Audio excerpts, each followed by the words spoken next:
Hello! சுதாமூர்த்தியோட wise and otherwise புக்ல இருந்து chapter 4. இந்த சாப்டரோட பேர் டெத் விதவுட் கிரீஃப். பெங்களூர் மாதிரி ஒரு பெரிய சிட்டியில நம்ம லைஃப் ரொம்ப பிஸியா போயிட்டு இருக்கும்போது சுத்தி இருக்க நெய்பர்ஸை பத்தி தெரிஞ்சுக்கிறதுங்கிறது ரொம்ப கஷ்டமான விஷயம். நம்ம வேலை ரொம்ப பிஸியா இருக்கிறதுனால அவங்க கிட்ட பத்தி யோசிக்கவோ இல்லை பேசவோ கூட நேரம் பத்த மாட்டேங்குது. அப்படிதான் ஒரு நாள் என்னுடைய நெய்பரோட குடும்பத்துல இருந்து ஒருத்தர் இறந்துட்டாங்கன்னு என் அம்மா மூலமா எனக்கு தெரிய வந்தது. எனக்கு அவங்க அவ்வளோ பழக்கம் இல்லை.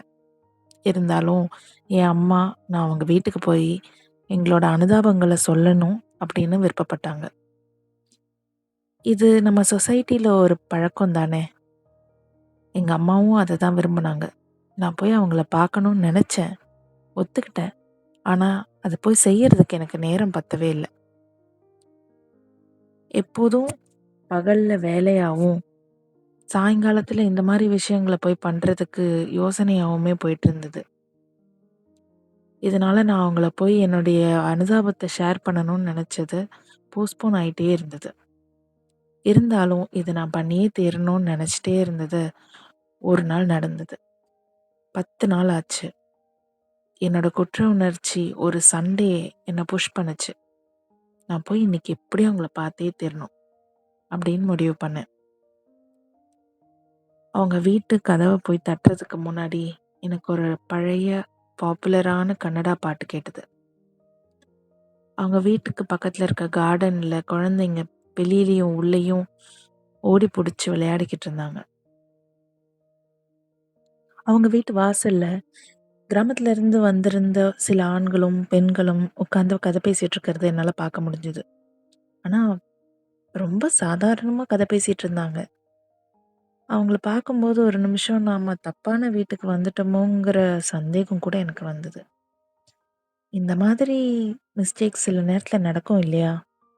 கொஞ்ச நாளைக்கு முன்னாடி ஒரு எக்ஸாம்பிளுக்கு, நான் என்னோட ஸ்டூடெண்ட் ஒருத்தங்களோட வெட்டிங் அட்டெண்ட் பண்றதுக்காக போயிருந்தேன். கல்யாணம் ஜெயாநகர்ல இருந்த அசோக் பில்லர்ல நடந்தது.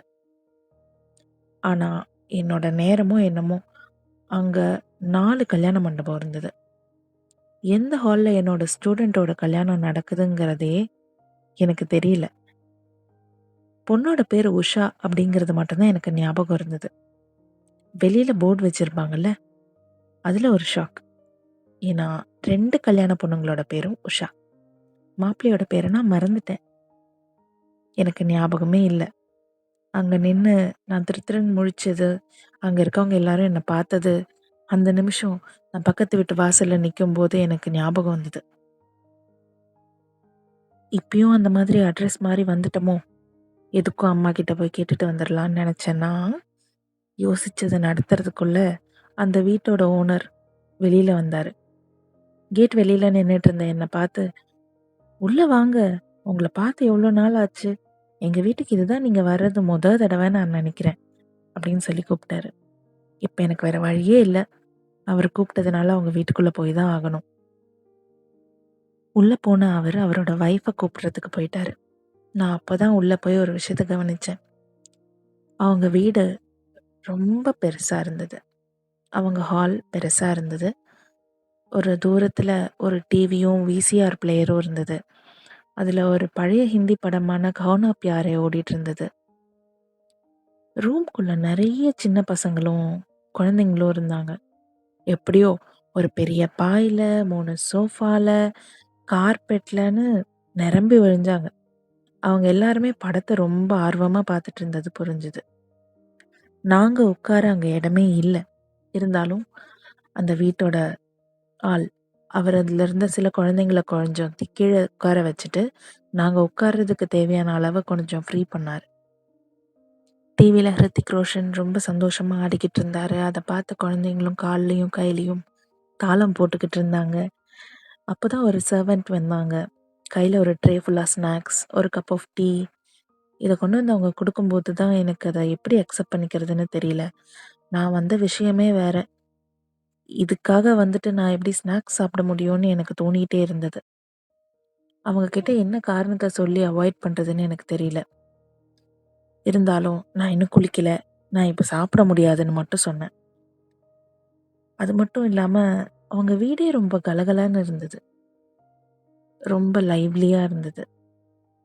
எல்லாரும் மீட் பண்ண ஒரு பரிச்சயமான சூழ்நிலையில இருந்தாங்க.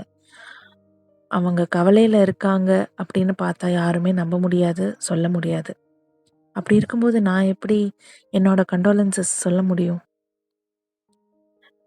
எல்லாருமே ஏதோ ஒரு கெட் டுகெதர்க்காக மீட் பண்ண மாதிரி, ஒரு என்கேஜ்மெண்ட் செரிமனிக்காகவோ, இல்ல பர்த்டே பார்ட்டிக்காகவோ மீட் பண்ண மாதிரி தான் எனக்கு ஃபீல் ஆச்சு. இப்போ என்னோட கண்டோலன்ஸஸ சொல்றதுக்கே நான் ரொம்ப யோசிக்க ஆரம்பிச்சுட்டேன். இப்போ அந்த லேடி ஆஃப் த ஹவுஸ் வந்து என் பக்கத்துல உட்கார்ந்தாங்க. அவங்களே பேசவும் ஆரம்பிச்சாங்க. "நீங்க இங்க வந்ததுல ரொம்ப சந்தோஷம். உங்க வொர்க்க பத்தி நாங்க நெனச்சு ரொம்ப சந்தோஷப்பட்டுருக்கோம். டெய்லி அத பத்தி பேசுவோம். எங்களுக்கு பெரும கூட. எனக்கு இப்ப புரியல. எதுக்கு இவங்க என்ன பத்தி தினமும் பேசுறாங்க? நான் யார பத்தியும் தினமும் பேசுறது இல்லையே! என் ஹஸ்பண்ட் கிட்ட கூட. எந்த வொர்க்க பத்தி சொல்றாங்க? என்னோட ரைட்டிங்கயா? இல்ல சோஷியல் ஒர்க்யா?" இந்த மாதிரி சிந்தனையில மனசுக்குள்ள ஓடிக்கிட்டு இருந்தது. என்னுடைய அமைதியை அப்சர்வ் பண்ண அவங்க திரும்பவும் பேச ஆரம்பிச்சாங்க. "உங்க ஹஸ்பண்ட் எப்படி இருக்காரு?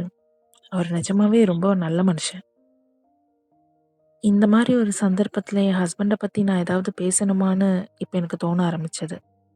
ஒரு கட்டத்துக்கு மேல என்ன பேச விடாம ஹஸ்பண்டும் ஒய்ஃபும் மாறி மாறி நெறைய கேள்விகள் கேட்க ஆரம்பிச்சாங்க. அவங்க ஒய்ஃப் சொன்னாங்க, "அன்னைக்கு ஒரு நாள் உங்கள நான் பார்த்தேன். நீங்க ஒரு அழகான சாரி கட்டியிருந்தீங்க. பட்டோலா சாரின்னு நெனைக்கிறேன். இல்ல ஒரிசாவா? என்கிட்டயும் 2ம் ஒரே மாதிரி டிசைன்ல இருந்த மாதிரி ஞாபகம்." இப்போ எனக்கு என்ன சொல்றதுன்னு தெரியல. எத பத்தி கேட்குறாங்கன்னும் தெரியல. மேபி ஒரிசா அப்படின்னு கொஞ்சம் குழப்பத்தோட பதில் சொன்னேன். அதுக்கு அடுத்த கான்வர்சேஷன் ஹஸ்பண்டோட கம்பெனிய பத்தி போச்சு. அப்புறம் காலேஜ்ல அட்மிஷன் பத்தி போச்சு. "உங்க காலேஜ்ல அட்மிஷன் வாங்கணும்னா ஒரு 85% ஸ்கோர் இருந்தா போதுமா 10த்ல?" அப்படின்னு கேட்டாங்க. எஸ்எஸ்எல்சில இல்ல. ஆனா ஐசிஎஸ்சில. இத ஹஸ்பண்ட் சொன்னாரு. எனக்கு தெரியல. நான் அட்மிஷன் கமிட்டில இல்ல அப்படின்னு நான் பதில் சொன்னேன். இப்படியா எங்களோட பேச்சு கொஞ்ச நேரம் போய்க்கிட்டு இருந்தது. அப்பதான் எனக்கு ஞாபகம் வந்தது. இறந்து போனவங்க யாரு? ஒரு வயசான அம்மா. அந்த ஹஸ்பண்டோடைய அம்மாவா? இல்ல ஒய்ஃபுடைய அம்மாவா? ஆனா இறந்தவங்க என்னுடைய அம்மாவுக்கு ரொம்ப தெரிஞ்சவங்க. இப்ப நான் இத எப்படி ஆரம்பிப்பேன்? நான் ரொம்ப அமைதியா இருக்கிறத அவங்க 2 பேருமே கண்டிப்பா கவனிச்சாங்க. ஆனாலும் அவங்க 2 பேரும் பேசுறதுக்கு கொஞ்சம் கூட இடமே குடுக்காம நெறைய பேசுனாங்க. எப்படியும் நான் கிளம்புறதுக்குள்ள நான் எதுக்காக வந்தேங்கிற விஷயத்த நிறைவேத்திடணும்னு ரொம்ப தீவிரமா நானும் என்னுடைய சந்தர்ப்பத்துக்காக காத்துட்டு இருந்தேன்.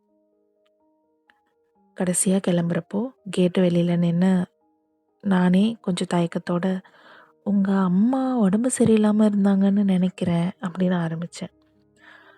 அந்த பொண்ணோட ஹஸ்பண்ட் பதில் சொல்றதுக்குள்ள அவங்களே, "ஆமாமா, என்னுடைய மாமியார் தான். ரொம்ப நாளா உடம்பு சரியில்லாம இருந்தாங்க. ஆனா நெறைய பிரச்சனை. அவங்க ரொம்ப ஓல்ட் ஃபேஷன். அட்ஜஸ்ட் பண்ணிக்கவே மாட்டாங்க. இந்த ஆம்பளைங்களுக்கு என்ன வேலைக்கு போயிடுவாங்க. நம்மளோட பிரச்சனைய பத்திலாம் அவங்களுக்கு என்ன கவல?" இப்படி அவங்க கொஞ்சம் கொஞ்சமா கம்ப்ளைண்ட் பண்ணிட்டே இருந்தாங்க அவங்களோட மதர் இன் லா பத்தி. ஒரு கட்டத்துல அவரே அவங்க ரொம்ப கஷ்டப்பட்டுட்டாங்கன்னு சொல்ல வரும்போது, "அவங்க இல்ல, நாங்க தான் கஷ்டப்பட்டோம்." அப்படின்னு இவங்க விட்டு குடுக்காம சொல்லிக்கிட்டு இருந்தாங்க. அவங்க இப்படி சொல்லிட்டே இருக்கும்போது, அவங்களுக்கு அவங்க மாமியார் மேல இருந்த கோவம் ரொம்ப தெரிஞ்சது. அவங்கள இந்த மாதிரி ஒரு சிட்டில எப்படி வேலைக்கு ஆள் கூட இல்லாம பாத்துக்க முடியும்? எங்களால அவங்கள பாத்துக்க ரொம்ப கஷ்டமா இருந்தது. அப்படின்னு ஒரு கட்டத்துக்கு மேல அவங்க ரொம்ப கோல்டா பதில் சொன்னாங்க. கடைசியில அவங்களோட டெத் இந்த பிரச்சனைக்கெல்லாம் ஒரு முடிவு கட்டிருச்சு. என் அம்மா அவங்களோட சஃபரிங்ல இருந்து விடுதலை ஆயிட்டாங்க. அப்படின்னு அந்த ஹஸ்பண்ட் சொன்னாரு. நான் அவங்க கிட்ட இருந்து கிளம்பி வரும்போது எனக்கு தோணிட்டே இருந்தது இதுதான். எப்போ ஒருத்தவங்களோட மரணம் அத பத்தின கவலைய நம்மகிட்ட இருந்து எடுத்தது. அவ்ளோ பிஸி ஆயிட்டோமா? ஒருத்தங்க பிரயோஜனப்பட்டா மட்டும் தான் அவங்களோட இறப்பப்போ, நம்ம அவங்களுக்காக கவலைப்படணும்னு இருக்கா என்ன? அதுதான் death without grief. So this chapter ends here. See you again with another chapter. Bye.